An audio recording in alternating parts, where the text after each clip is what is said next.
Look at how jobs skyrocketed in the last decade for data scientists, social media managers, and app developers. Going back to this chart, this specific job was born when AI hit the sales and marketing world, a $1 trillion industry now. It pays great money, and a lot of big tech companies have one now. Most conversations about AI today are about jobs going away. But this is one of the first jobs AI actually created, and it's called the GTM engineer. The first guy to become one was this guy. We came up with it on a whim. Never could have imagined it would blow up like it has today. The role has grown 2,000% in 2 years and spread to hundreds of companies. And it's already spawned PhD dissertations, headhunters, its own boot camps, and even a bunch of millionaires. So you're probably wondering, what the hell does a GTM engineer actually do? Well, I'll tell you, and I'll tell you where I think the work is headed.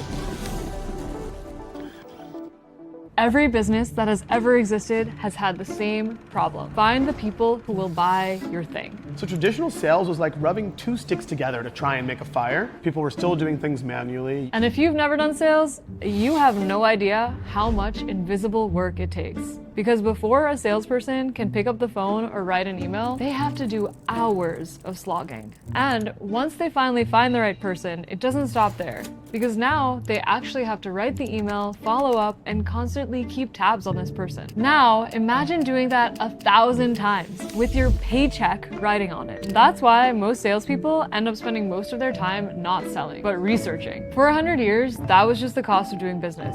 You want to scale your sales team? Just throw bodies at the problem. Nobody questioned it because there was no alternative. Until the role of the GTM engineer. GTM stands for go-to-market, which is just how a company finds and wins customers. A GTM engineer finds the friction in that process and automates it away. They take the research that used to require an entire team and turn it into a system.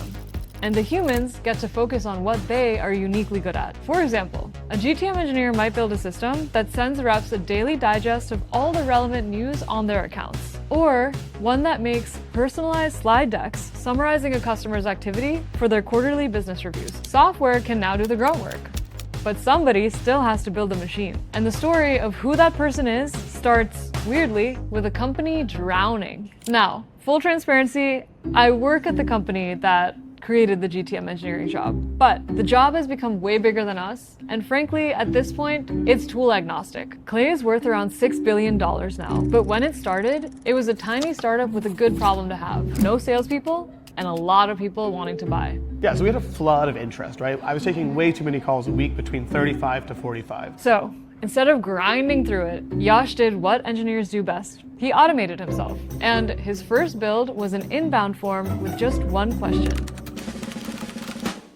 From just that, his system learned your company size, your role, and your industry. And if you were a fit for Clay, you heard back within minutes. And that was key. One form replaced hours of human work every day. And those saved hours meant that Yash could handle the volume of calls that he needed to. And as demand grew, Clay needed more people who could build things like that. And the theory was like, okay, well, we're bringing the engineering discipline and bringing it to go-to-market. The first two to wear the title were Yash and Matthew, and then Stefan, and then Osman. But even the people who invented it did not think it would get to where it is today. And the way it got out was the first real clue that something bigger was going on. Through 2024, Clay kept hiring GTM engineers, and they kept posting about it online. And the companies buying Clay started adopting the title too. But then the people we were selling to were seeing this title and the skill set that these sellers were representing, and then that was like a part of them adopting the title for their own teams internally to use Clay. And the moment GTM engineers stopped being a Clay thing came from the competition. When Clay's direct competitors were adopting the term for hiring, then I was like, yo, you guys are crazy. Like, either this is a real thing or you guys have been totally bamboozled. That's Eric.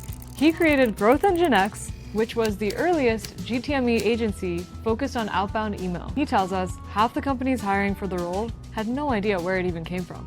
I also was on some customer calls and they were like, oh, we're hiring for a GTM engineer. I wonder who even came up with that term. And I was like, you guys don't even know that Clay came up with the term? And they're like, no, we didn't even know that. A title only spreads like that for one reason. The work actually pays off. And once it pays off for companies, it pays off for people. It got to a point where I was making more as a go-to-market engineer. Jorge was a sales rep who started a GTM agency just a year ago. And when I was researching for this video, I spoke with other GTMEs who shared their salaries with me. Eric went from making 120K to millions within a few years of starting his GTM engineering agency. Patrick went from being $15,000 in credit card debt to selling his business for multiple millions of dollars.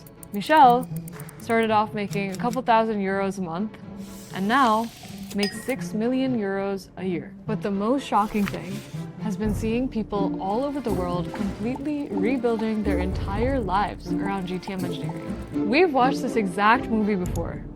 In the 2010s, ambitious people far from Silicon Valley taught themselves how to code and multiplied their income working remotely for American companies. And now it's happening again with GTM engineers. They might be in India or Pakistan. $500 a month is not bad at all, or $1,000, like that's really good. And then they're getting jobs in agencies that are $3,000, $4,000, even $5,000, working from that part of the world, and that changes their lives, that changes their families' lives. These are ex-doctors, lawyers, software engineers joining boot camps and making midlife pivots. One bootcamp student, Bharat, went from making $1,000 a month to $20,000. And now he spends his time pulling the next person up the ladder behind him. Now, I want to go back to this chart for a second, because why does this job start exploding right around here? To answer that, let's forget about AI for a second and think about the history of sales jobs. In the 1960s, Xerox had a runaway hit with the photocopier and built a massive field sales force. Somebody needed to organize them, and that was the birth of sales operations. Then the CRM made pipeline measurable. Suddenly, you could track sales deals in one place, which created specialized sales roles. SDRs found and qualified leads, and then AEs took over to close them.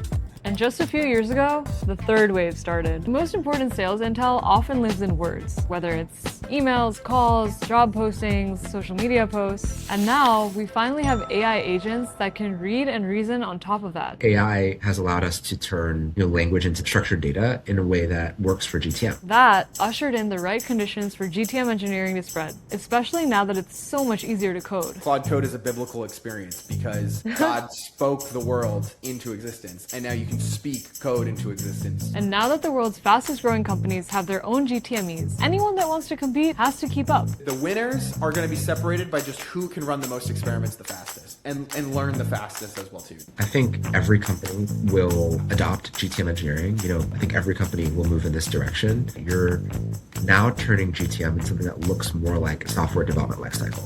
Same way you would plan, test, merge, and observe code, right? There's like a revenue development lifecycle. GTM engineering has already made a big difference to a lot of companies. Intercom boosted their outbound pipeline by 140%.